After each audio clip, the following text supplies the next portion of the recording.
মদিনার আকাশে বাতাসে সেদিন রমজানের আনন্দ ছড়িয়ে পড়েছিল এবং চারদিকে সেহেরির প্রস্তুতি চলছিল।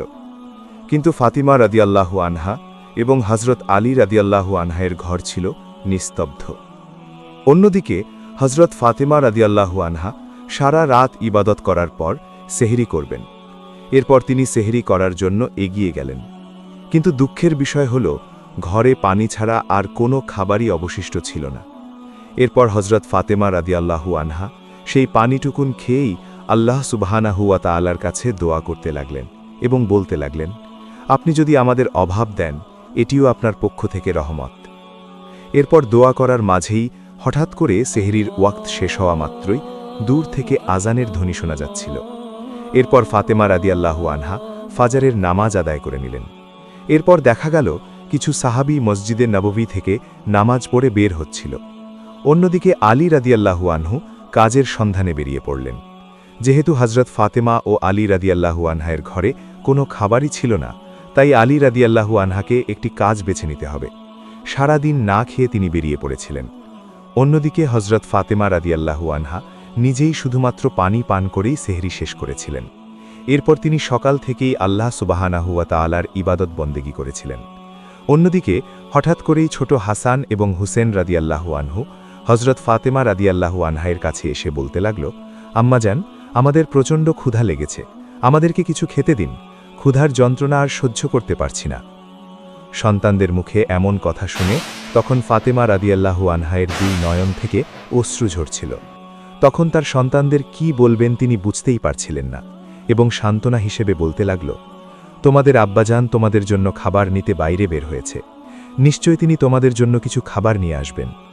এরপর হাসান এবং হুসেন রাদিয়াল্লাহু আনহু সেখান থেকে চলে গেলেন। অন্যদিকে ফাতেমা রাদিয়াল্লাহু আনহা যেহেতু সারাদিন না খেয়ে রয়েছে, তাই তার শরীরটা ঝিমঝিম এবং দুর্বল লাগছিল। অন্যদিকে তিনিও হযরত আলী রাদিয়াল্লাহু আনহায়ের জন্য অপেক্ষা করছিলেন, যেন তিনি আসলে সবাই মিলে ইফতার করবেন। এরপর হঠাৎ করেই ফাতেমা রাদিয়াল্লাহু আনহা আল্লাহর দরবারে দোয়া করতে লাগলেন এবং বলতে লাগলেন, হে রহমানুর রাহিম, আপনি তো আমাদের রিজিক দাতা, আল্লাহ গো, আপনি আমাদের রিজিক প্রদান করুন, আপনি আমাদের ঈমানকে আরও দৃঢ় করে দিন। দেখা গেল সারাদিন না খেয়ে আল্লাহ সুবহানাহু ওয়া তাআলার ইবাদত বন্দেগীতেই কেটে গেল। অন্যদিকে হযরত আলী রাদিয়াল্লাহু আনহু সারাদিন ঘুরে ঘুরে কোনো কাজের সন্ধান পেলেন না। মরুভূমির প্রচণ্ড রোদ যেন হযরত আলী রাদিয়াল্লাহু আনহাকে ঝলসে দিচ্ছিল, কারণ রোজা থেকে প্রচণ্ড রোদের মধ্যে হেঁটে চলা বেশ কষ্টসাধ্য।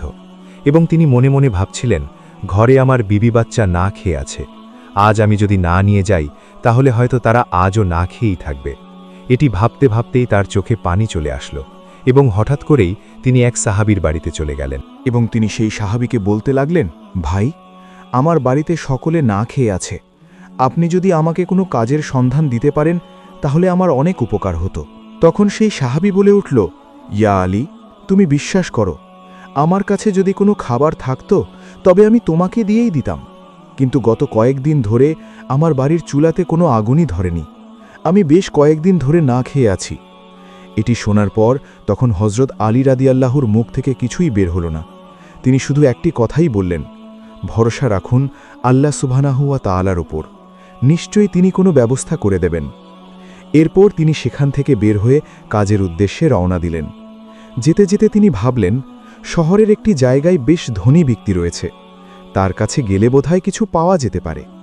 এটি ভাবতে ভাবতেই তিনি তখন সেখানে যেতে লাগলেন। অন্যদিকে হযরত ফাতেমা রাদিয়াল্লাহু তার স্বামী হযরত আলী রাদিয়াল্লাহুর জন্য অধীর অপেক্ষা করছিলেন।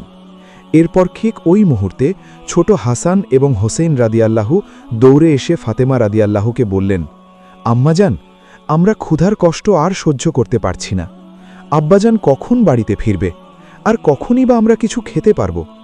ছোট হাসান এবং হোসেন রাদিয়াল্লাহুর মুখে এমন কথা শোনার পর হযরত ফাতেমা রাদিয়াল্লাহুর বুক ফেটে যেতে লাগল এবং দু চোখ থেকে অশ্রু ঝরছিল, কিন্তু তিনি কিছুই বলতে পারছিলেন না।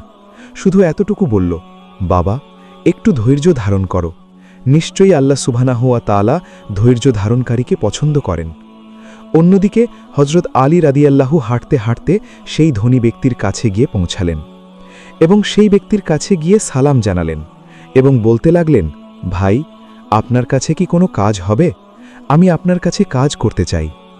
এরপর তখন সেই ব্যক্তিটি বলে উঠল, হ্যাঁ, আমার একটি খেজুর বাগান আছে, তুমি চাইলে সেখানে কাজ করতে পারো, কিন্তু হ্যাঁ, একটি শর্ত আছে, তুমি যে কাজ করবে তার বিনিময়ে আমি তোমাকে কোনো টাকা পয়সা দিতে পারবো না, আমি হয়তোবা তোমাকে কিছু খেজুর দিতে পারবো।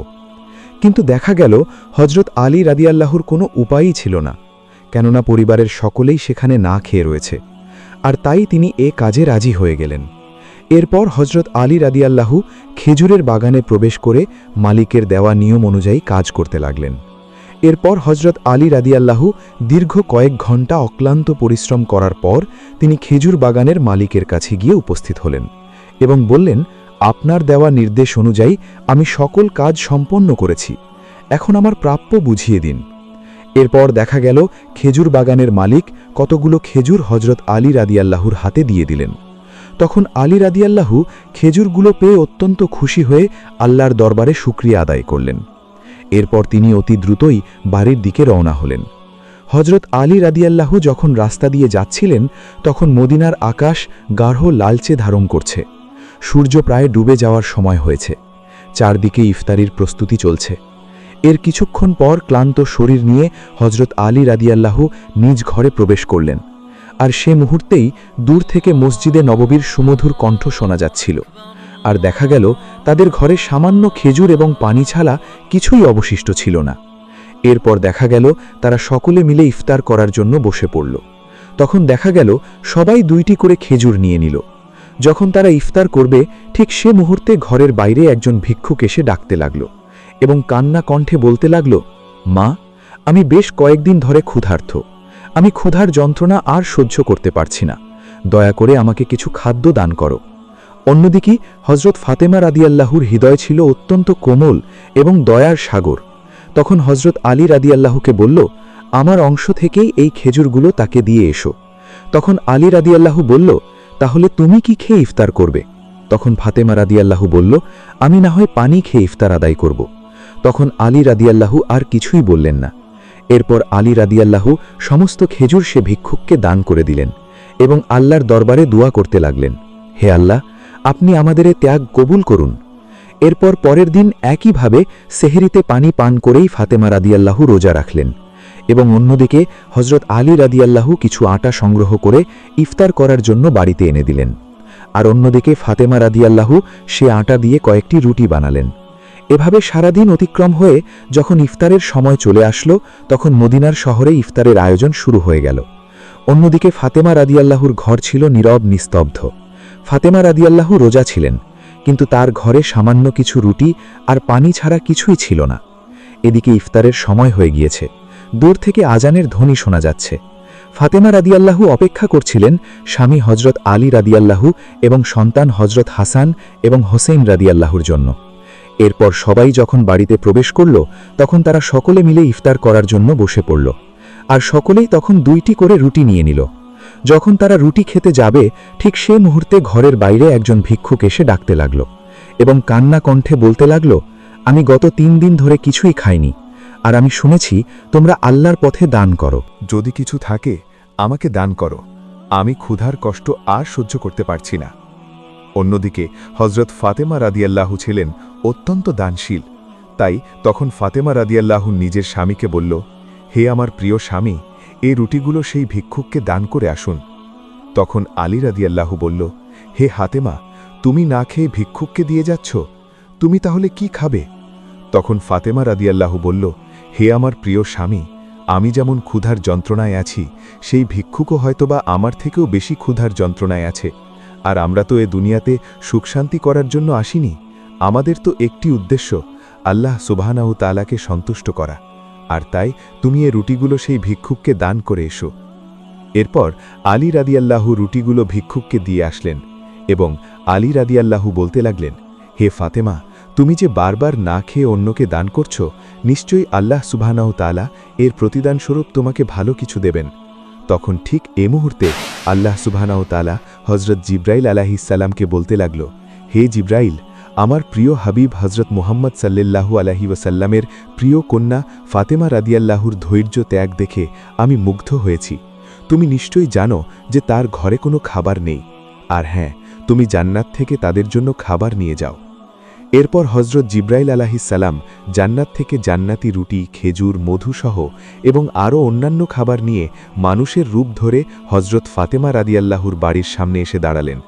অন্যদিকে ফাতেমা রাদিয়াল্লাহু আল্লাহ সুবহানাহু তাআলার গভীর ইবাদতে মগ্ন ছিলেন। সেই মানুষরূপী ফেরেশতা বাইরে থেকে ডাকছিলেন। কিন্তু এরপর হজরত আলী রাদিয়াল্লাহু শুনতে পেয়ে বাইরে চলে আসলেন এবং দেখতে পেলেন একজন ব্যক্তির হাতে কতগুলো খাবার সজ্জিত ছিল। তখন আলী রাদিয়াল্লাহু বলল, আপনি কে? তখন সে ব্যক্তিটি বলে উঠল, আমি আল্লাহর পক্ষ থেকে একজন প্রেরিত দাস। তোমরা নিজেদের খাবার যেভাবে অন্যদের বিলিয়ে দিয়েছ, আল্লাহ সুবহানাহু তাআলা খুশি হয়ে জান্নাত থেকে এই খাবারটুকু তোমাদের জন্য পাঠিয়েছে। এটি শোনামাত্রই তখন আলী রাদিয়াল্লাহুর দু চোখ থেকে পানি ঝরছিল। এরপর হজরত জিব্রাইল আলাইহিসসালাম সেখানে খাবার দেওয়ার পরপরই অদৃশ্য হয়ে গেলেন। এরপর হজরত আলী রাদিয়াল্লাহু ঘরে প্রবেশ করে খুশির সাথে বলে উঠল, হে ফাতেমা, দেখো, আল্লাহ সুবহানাহু তাআলা খুশি হয়ে আমাদের জন্য জান্নাত থেকে খাবার পাঠিয়েছেন। এটি শোনার পর তখন ফাতেমা রাদিয়াল্লাহু সেখানে এসে দেখলেন সত্যি সত্যিই তো জান্নাত থেকে অনেক ধরনের খাবার পাঠিয়েছেন এবং তিনি বুঝতে পেরেছেন এটি কোনো সাধারণ খাবার নয়। এ তো সুগন্ধি রুটি, খেজুর এবং মধু, কোনো সাধারণ খাবার হতে পারে না। অন্যদিকে হাসান এবং হোসেন রাদিয়াল্লাহু দৌড়ে এসে বলতে লাগল, আম্মাজান, এ খাবারগুলো কোথায় থেকে এসেছে? তখন ফাতেমা রাদিয়াল্লাহু বলতে লাগলেন, বাবা, এ খাবারগুলো আমাদেরকে আল্লাহ সুবহানাহু তাআলা জান্নাত থেকে পাঠিয়েছেন। এরপর দেখা গেল এটি বলার পর তখন সকলে মিলে এ খাবারগুলো মুখে দিচ্ছিল এবং দেবা মাত্রই তাদের চোখ দিয়ে অশ্রু ঝরছিল, কারণ এ খাবারগুলো কোনো সাধারণ খাবার ছিল না। এটি আল্লাহ সুবহানাহু তাআলার দেওয়া জান্নাতি খাবার। অন্যদিকে ফাতেমা রাদিয়াল্লাহু কিছু অবশিষ্ট খাবার তার প্রতিবেশীদের দিয়ে দিয়েছিলেন। দেখা যায় প্রতিবেশীরা এর আগে এত সুস্বাদু খাবার কখনোই খায়নি।